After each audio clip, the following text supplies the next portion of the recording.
இருங்க, இந்த வீடியோ தள்ளிடாதீங்க, கொஞ்சம் பொறுமையாக கேளுங்க. ஏசப்பா உங்களோட பேச விரும்புகிறார். என்ன பேசணும் கொஞ்சம் கூர்ந்து கவனிச்சுட்டு போங்களேன். கடகடன்னு தள்ளிங்கன்னா நான் என்ன பேசுன்னு உங்களுக்கு புரியாது.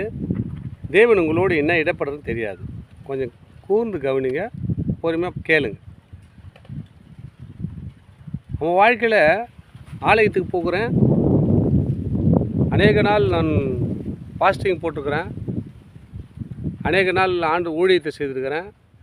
என் வாழ்க்கையில் ஒரு துன்பமான காரியம் தான் இருக்குது. என்னை யாரும் விடுவிக்க முடியல. ஒரு கஷ்டம் வந்துச்சுன்னா அதுலேருந்து வெளிப்பட முடியல அப்படின்னு நினைக்கிறியா? எப்பொழுது தான் எனக்கு நிறைவான ஆசீர்வாதம் கிடைக்கும் அப்படின்னு நினைக்கிறியா?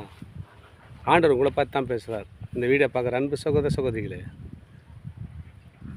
சங்கீதம் 34:19 சொல்கிறாரு,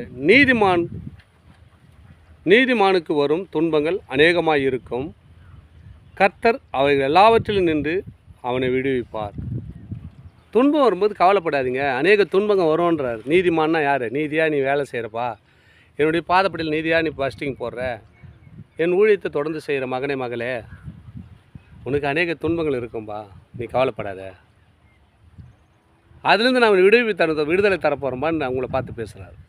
அந்த வசனத்தை கூந்துங்கள். நீதிமானுக்கு வரும் துன்பங்கள் அநேகமாக இருக்கும், கர்த்தர் அவைகள் எல்லாவற்றிலும் நின்று அவனை விடுவிப்பாராம்.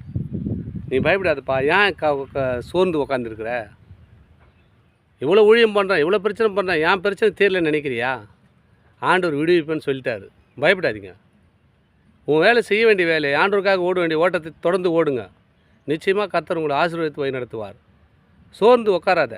நீ போக வேண்டிய தூரம் வெகு தூரம், பிரயாணத்தை தொடரு. ஆண்டவர் உங்களை ஆசீர்வதிக்க போகிறார். அதுக்கு தான் அந்த வசனத்தோடு பேசுகிறார். எல்லா இடத்துலையும் இந்த அவர் விடுவிப்பாராம். எப்படியாப்பட்ட சிக்கலாக இருந்தால் பயப்படாத.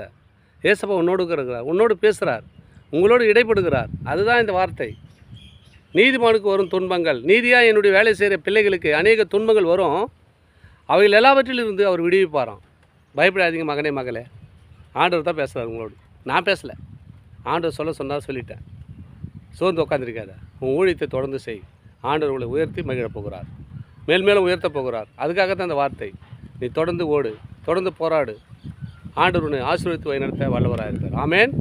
தொடர்ந்து இந்த வீடியோ பாருங்கள், சப்ஸ்கிரைப் பண்ணி பாருங்கள், லைக் பண்ணுங்கள், ஷேர் பண்ணுங்கள்.